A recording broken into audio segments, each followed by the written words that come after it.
আসসালামু আলাইকুম প্রিয় শিক্ষার্থীবৃন্দ। সৃজনশীল শিক্ষা কুটিরের নবম দশম শ্রেণীর গণিত বইয়ের ধারাবাহিক সলিউশন ক্লাসে তোমাদের সবাইকে স্বাগতম। আজকে আমরা অনুশীলনী 3.5 এর 5 নাম্বার বহু নির্বাচনী প্রশ্নটি সমাধান করব। সবাই মনোযোগ সহকারে বোর্ডের দিকে লক্ষ্য করো। এখানে একটি প্রশ্ন আছে, যদি x = 2 - √3 হয় তবে x স্কয়ারের মান কত? যেহেতু x এর মান দেওয়া আছে, আমাদেরকে x স্কয়ারের মান চাইছে, আমাদেরকে অবশ্যই কি করতে হবে? বর্গ করতে হবে। বর্গ করে এখানে 4টি অপশন আছে, এই 4টি অপশন থেকে আমাদেরকে সঠিক অপশনটি বাছাই করতে হবে। তা আমরা শুরুতেই এখানে যা দেওয়া আছে সেটা লিখি যে x = 2 - √3 দেওয়া আছে। যেহেতু x স্কয়ারের মান চাইছে, এই জন্য আমরা কি করব? এই উভয় x কে বর্গ করব, অর্থাৎ উভয় পক্ষকে বর্গ করব। উভয় পক্ষকে বর্গ করলে উভয় পক্ষে স্কয়ার দিতে হবে। এই যে x এর উপরে স্কয়ার দিলাম, আর এই যে 2 - √3 এর উপরেও কি দিলাম?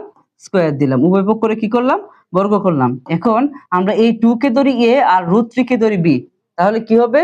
a - b whole square. এটাকে ধরলে এটাকে b ধরলে a - b হোল স্কয়ার। আমরা জানি a - b হোল স্কয়ার সমান a - b হোল স্কয়ার সমান a square minus 2ab plus b square. অর্থাৎ শুরুতে আমরা a স্কয়ার লিখব। a আছে হচ্ছে 2, এই যে 2 এর উপর স্কয়ার দিলাম a স্কয়ার, এরপরে -2, এই যে -2, এরপর হচ্ছে a আছে হচ্ছে 2, আর এরপর হচ্ছে b আছে হচ্ছে √3, যে √3 দিলাম, এরপরে প্লাস b স্কয়ার, যে প্লাস b আছে হচ্ছে √3, আর এর উপরে স্কয়ার দিলে কি হবে? b square. অর্থাৎ a square minus 2ab plus b square. এখন এই 2 স্কয়ার মানে 2 দুইবার গুণ হলে 4, আর -2 আর 2 গুণ করলে 4, আর এখানে আছে √3, এরপর প্লাস এখানের স্কয়ার আর রুটে কাটা, রুট ওভার স্কয়ারে কাটা গেলে এখানে থাকতেছে হচ্ছে 3।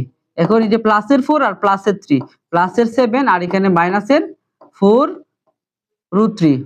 এখন অর্থাৎ x স্কয়ার সমান হবে 7 - 4 √3। এখন আমরা দেখব এই 7 - 4 √3 চারটা অপশনের মধ্যে আছে কিনা। এখানে 2 নম্বর অপশনেই 7 - 4 √3 আছে। অর্থাৎ উক্ত বহু নির্বাচনী প্রশ্নটির সঠিক উত্তর হবে খ নাম্বার 7 - 4 √3। আশা করি সবাই এই বহু নির্বাচনী প্রশ্নটি বুঝতে পেরেছো।